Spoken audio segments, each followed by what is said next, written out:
dedicate this show to a few things and people. Eastern Airlines for getting me down here in time, and it was late, a few hours. And the alternate route staff, who I know probably worked their butts off to make this venue possible.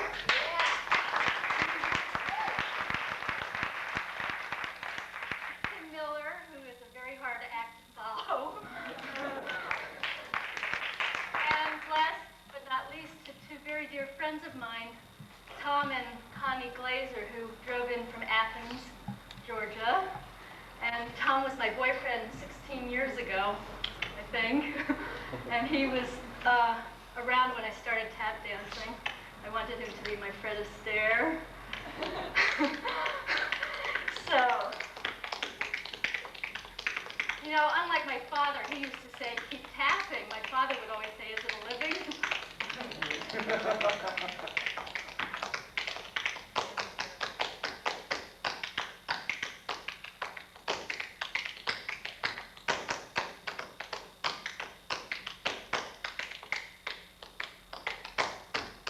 I like to talk. I like tap. I like to tap while I talk.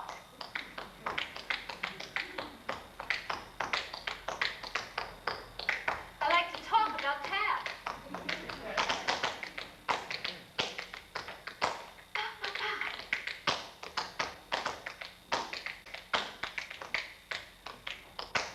See, a lot of people think that tap dancers are happy people with happy feet. Beep-a-dee-ya, boop-a-dee-ya, beep-a-dee-ya, ba-ba-ba. Woo! Beep-a-dee-ya, beep-a-dee-ya, ba-ba. Well, I've been tapping for 17 years straight now, and I'm still depressed.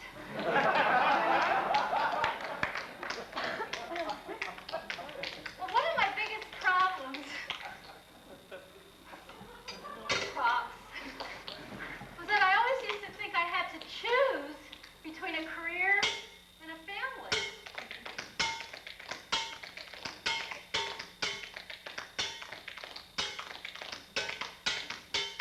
Now I wonder if I'm going to have either.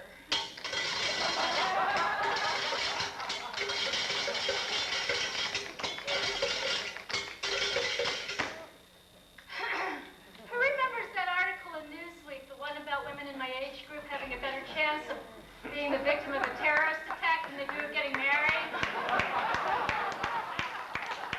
I remember it too. Every time there was a hijacking, I used to think my chances were improving.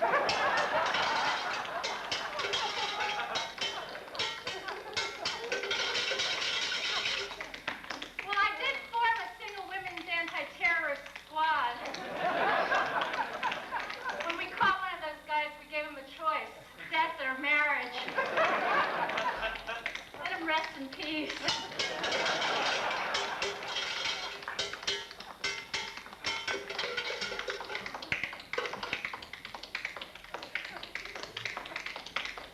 Actually, this is called paddling. I learned how to tap dance for baby talk. I don't know if you all know what a time step is, but here's how I learned a time step. Thanks for the bug ride. Thanks for the bug ride. Thank you for the bug ride. Thank you for the bug ride. Thank you very much for the bug ride. Then I graduated to Sally does your dog bite. Sally does your dog bite. Sally does your dog bite. No, child, no. That's another time step. But my favorite is mom and daddy. Mom and daddy, mom and daddy, mom and daddy, mom and daddy, mom and daddy, mom and daddy, mom and daddy. That's paddling. With all that baby talk, you know, I used to think I wanted to have a baby. A lot of my girlfriends have babies now. It's part of the baby boom. And the only way I even get to see them anymore is if I take walks with them and their babies. And well, I realized, like, you know, they have these great strollers, and in Manhattan, you know, it's like a mile a minute going down streets. And I realized that, you know, when I saw them with the babies in the strollers, that what I wanted was the strollers. It's like I carried this baggage around with me. I mean, I have a suitcase too, but like this is how much I carry a day, and I thought I could kind of plop it on the stroller or the baby. Can you all hear me? Because my biological clock is kicking so loud now, I can hardly even hear myself tapping. That's a good joke, right? I don't tell jokes, but... So anyway, I also have this big hang-up about career versus career. Like I used to be a muckraking journalist in Boston. Remember, Tom? And I covered the lettuce boycott and, you know, women's issues and stuff. And then I went into dance criticism to combine my dancing and my writing. You know, and then I went into tapagrams. Because you got to make a living. You know, I go to people's houses and kind of, you know, try to personalize it. And does anybody remember the left? I do tapagrams for the left. I'll do a couple for you. Okay, here's one. It's a little dated, but anyway. We don't want to go to war. We don't want to go to war. We don't want to. We don't want to. We don't want to go to war. We won't take it anymore. We won't take it anymore. We won't take it. We won't take it. We won't take it anymore. What do you think we're going to do about it all? Just stand here and talk about it till the bums fall? Well, we've got a plan, a good little scheme to get our message to the people with a telegram.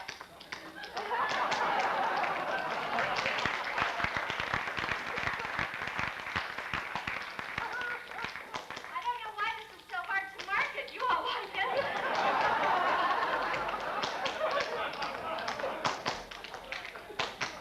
For a very small fee and sometimes for free, we will take a message anywhere by land or sea. For an extra $20, you will get the D-Lux. We will drive up in a limo and a super sexy duck. We can talk about the fight in Guatemala or the one in Nicaragua or El Salvador, or we can mention things about the Caribbean and the people Ronald Reagan's really working for. Yes, we can talk about the issues of the day, and we can do it in an irritating way that people can't ignore, that we just don't want more, no, we won't stop, no, we won't give up, no, we won't shut up until they kick us both right out the door. Shave and a haircut, too good.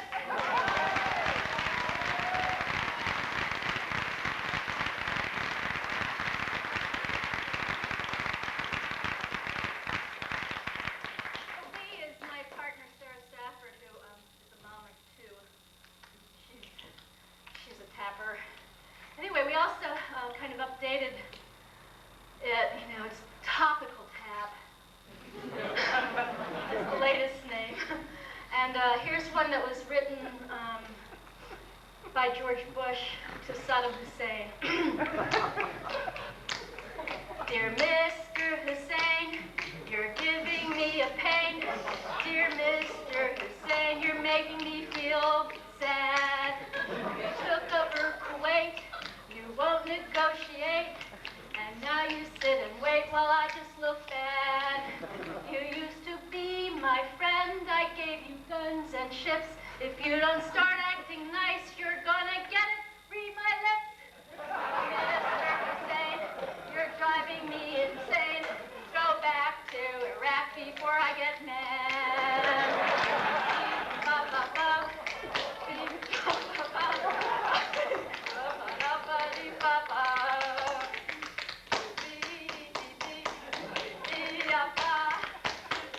Just to show you I can still tap.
I actually sat on the plane with a Catholic pharmaceutical salesman.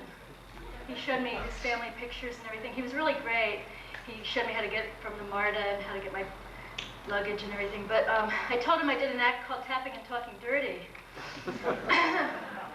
And he was kind of uptight about my condom piece, which I'll do a little bit of it. But my venues have been very interesting. Like for Tapping and Talking Dirty, I did it at the New York Marxist School. I get confused with where to put things, so I try it all out everywhere. And let it all out. And let's see, PS 122, which is up in New York, had Sex and Dance Festival. And then I did a feminist porn festival at Franklin Furnace. I was on the hit list, the American Family Hit List Association. I didn't get, I didn't even apply for a grant, so I didn't get it.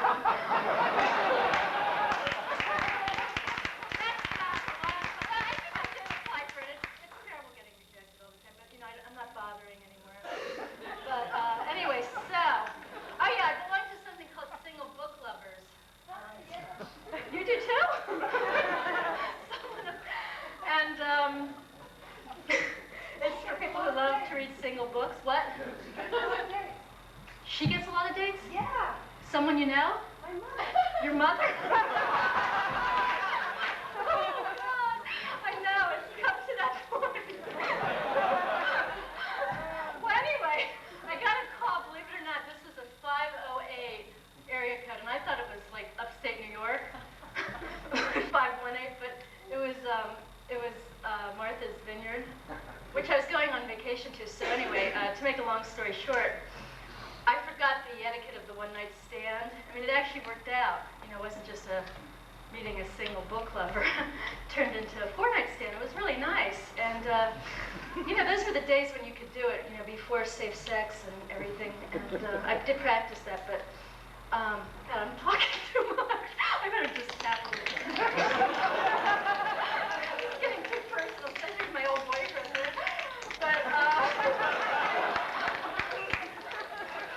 hey, Tom, I'm catching you up. Anyway, and Connie. She's great, really, yeah. I am so glad to see you, Connie. I'm not kidding. No, really, I met her a long time ago. But anyway, so this is back to my act. What to say after you've had a one-night stand?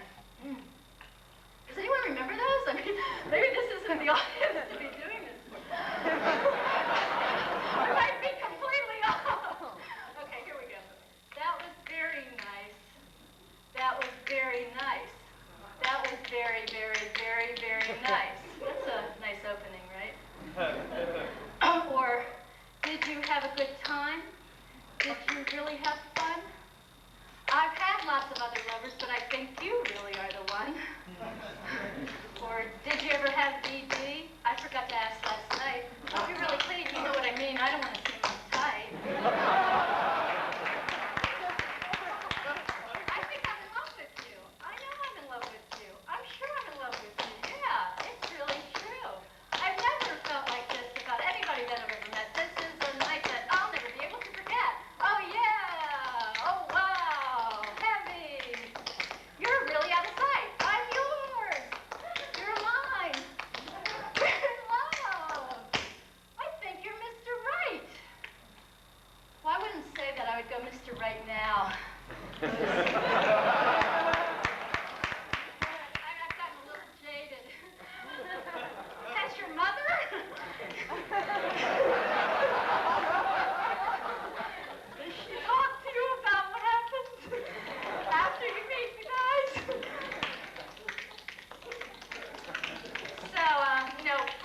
audience said I should overcome it too.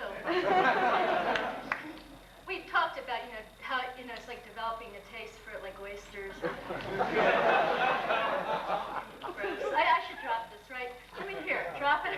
Well, cast your vote later. Anyway, condoms, condoms, condoms, condoms. Try a condom on tonight. If you think they're not erotic, you may not be using them right.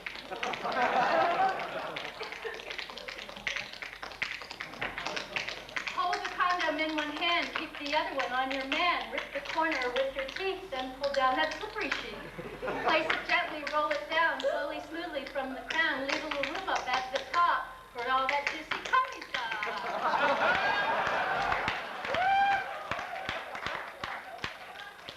If you need lubrication, spermicidal jelly or stick will do. Don't be shy, use your imagination. Being sexy is up to you.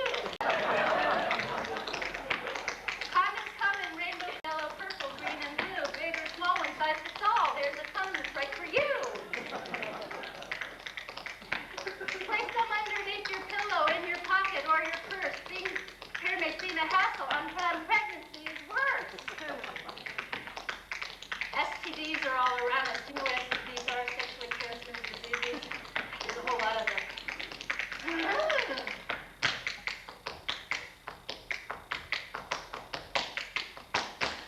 In this growing epidemic, everybody needs protection. Get yourself a prophylactic. Slip it on your next direction. Double value for your money. Birth control and safe sex too. Big or small, one size fits all.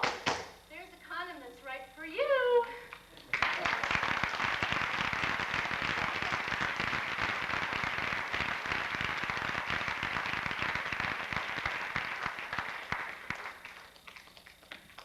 So, that's my writing and dancing combination.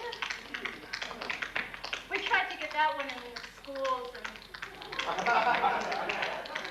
so I'm still trying to identify that market.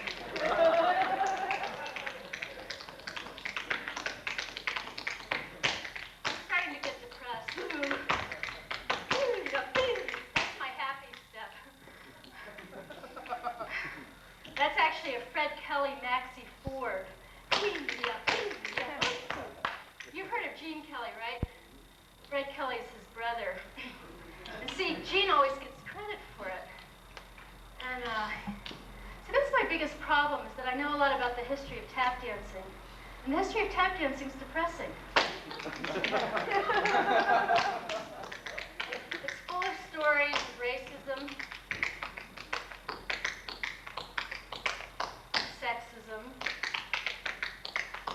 When people ask me how tap dancing began, I used to think they really wanted to know. About the black roots, about the Irish roots, about the social forces that killed tap.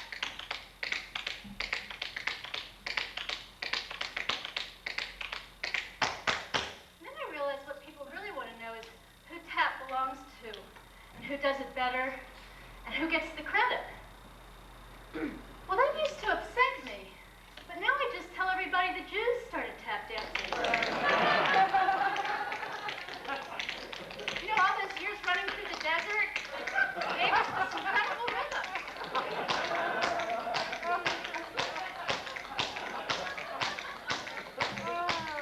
Actually, now I say it was Jewish women that started tap dancing. Because when the men were up on the mountain with Moses getting the law, we were standing around waiting.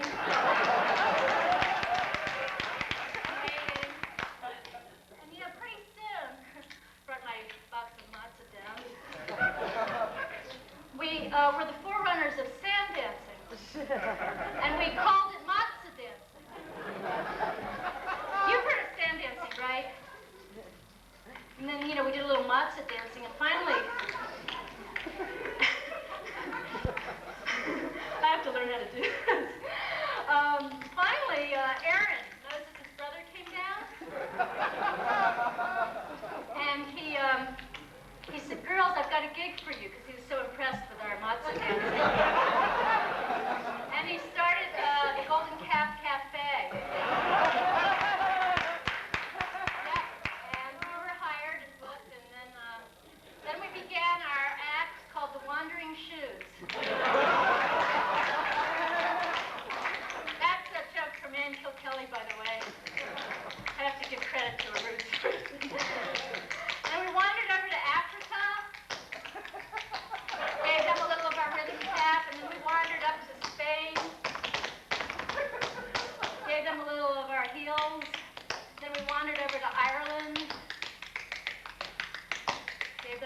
our walls clog. And then we did some transatlantic tap.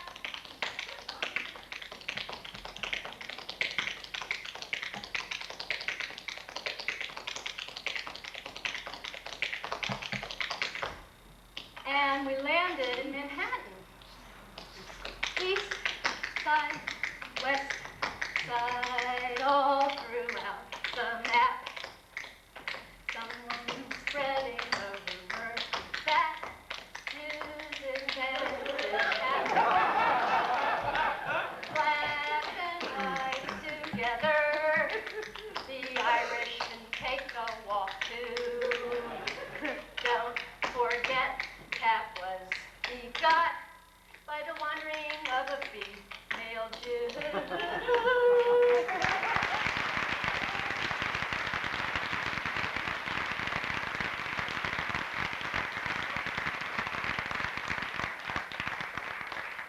Yeah, I guess I have to tell the truth somewhere. But I'm in the South, and you know, it is still on my mind a lot, all these issues. I just wanted to tell you a little bit about how I got into tap dancing before I end. I was in Boston, and I saw some Fred Astaire and Ginger Rogers movies, and I really loved them, and I wanted a partner like Astaire. And then I studied with a man named Stanley Brown, who was one of the old black vaudeville tap dancers, and I began a crusade to put tap back on the map. And you know, brought out a lot of the old hookers and did shows with them and did festivals. And you know, I used to think I was into tap because I was into the black roots and the Irish roots. And I had a teacher in college, Howard Zinn. Has anyone heard of Zinn? And he said, if we can't liberate the world, we must liberate the ground on which we stand. So I began to tap dance, liberate the ground, and learn a lot of the steps from the old masters. And you know, it's funny, 15 years of it, 16, I've lost count, but I realized that what really turns me on about tap dancing is that it's very repetitive. It's, you know, going over the same step over and over again to get it right, like any art.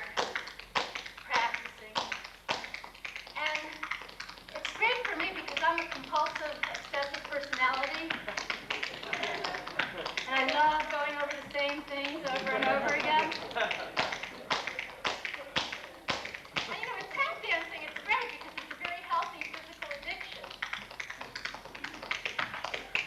But with other things, I have codependent feet, and so I go to a lot of groups. Like, you know, I have 12 steps of my own. I have exactly 12 steps. But actually, like on Monday night, I go to a group called Where to Meet Men. Because it's kind of hard in New York, really, believe it or not, with all these people. And then I follow that with Skepticism in Women in American Literature. And then I found out I was addicted to unavailable funny Jewish men. And so I started going on Tuesday night to a group called Jewish Women Who Are Addicted to Unavailable Jewish Funny Men and Love Them Too Much. I think that's got the title screwed up there. But anyway, I fell in love with an Irish Catholic atheist Marxist computer programmer next. And on Wednesday night, well, we started having problems, so we began couples therapy. And I started family therapy and group therapy and individual. And when I was out in Hollywood making the film Tap with Gregory Hines, and I'm a Shim Sham girl in that movie. Sammy Davis. I started past life therapy. Because they're very progressive out in Hollywood. And then I got back to New York and I started Weight Watchers on Thursday nights. I'm not even on the diet, I just like to talk about food. I love to talk about food. My body and you know, all that stuff, you know, that we love to talk about. And how bad we feel. And OA, Overeaters Anonymous, and then COA,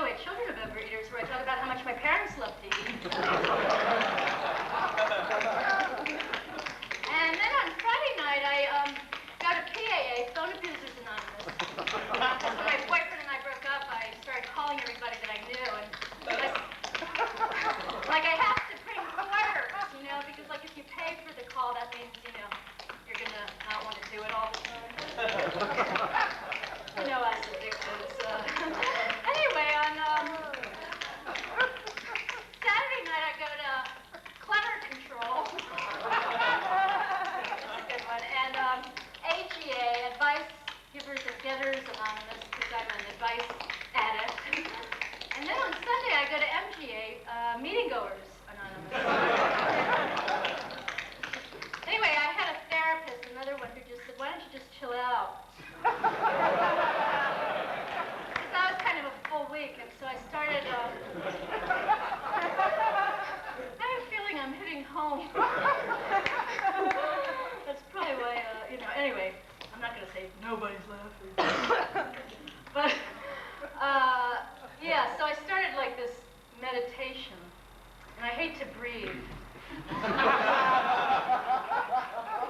soon as someone says breathe deeply, I just go nuts. And, but I did it anyway, and I breathed for 2 days straight. That was so painful, and I knew I needed some more movement or something, so I went to a weekend called The Feeling of Myth. It was during that Joseph Campbell time. Did you all get that down here, Joseph Campbell and Bill Moyers? Yeah, and we moved in the horizontals of Demeter and the verticals of Persephone. And I didn't understand it at all, but at least I was moving and not breathing. Anyway, it was taught by a dance therapist and an art therapist. I mean, and they charged $175 to come, and I thought, well, I could become a tap therapist. In fact, I even brought my T-shirt to sell with the alternate roots. They don't mind. And I could, kind of start a business, because that's another market, right? And, I know all the masters' rhythms, so, I could do, it's the O sound, Om. That's supposed to be very soothing. Om, right? And see, there's some famous tap dancers that actually have O in their names, like Honey Coles. So if you do you just have to join me in this one, and I'll see if it works, okay? Just do Coles while I do the step. I'll teach you the step after the show, okay? See if it works, okay? Here we go. And I'm doing his step, really, truly, and he's still alive, right? Okay, ready? Here we go. Coles. No breathing.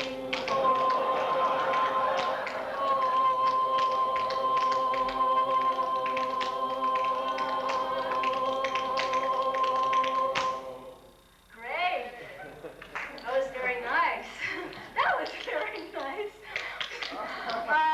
And then we have Gregory Hines.